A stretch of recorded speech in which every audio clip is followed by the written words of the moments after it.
categories tell you much more about the audience, where genres tell you much more about the story. To help wrap your head around this, I'm going to give you some examples. So take fantasy. Most people will know what that is as a genre. A middle grade fantasy might be like Percy Jackson, where it's really targeted at a younger audience. I know some of the later Percy Jackson books could be considered more YA, but the series was originally meant for that middle grade age group.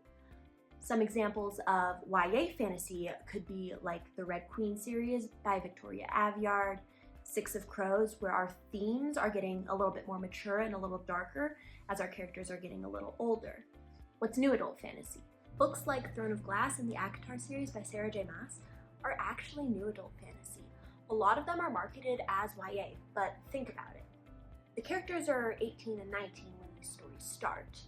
They are not dealing with YA themes of discovering yourself. They are dealing with how do they fit into this larger world, how do they become functioning adults. Another book that might be considered new adult fantasy is Fourth Wing by Rebecca Yarros.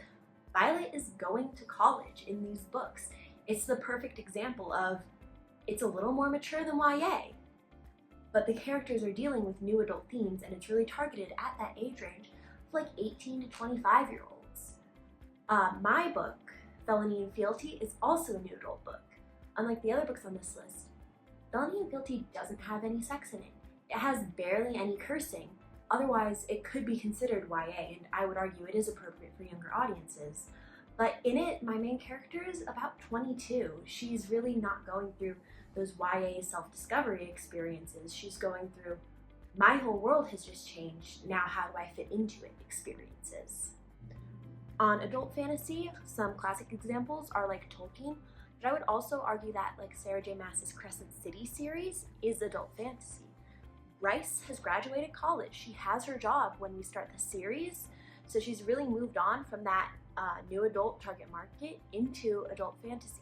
Now, the adult category can have characters of any age as long as the themes are more adult, but I would argue that purely by aging out of new adult, Crescent City has become adult fantasy.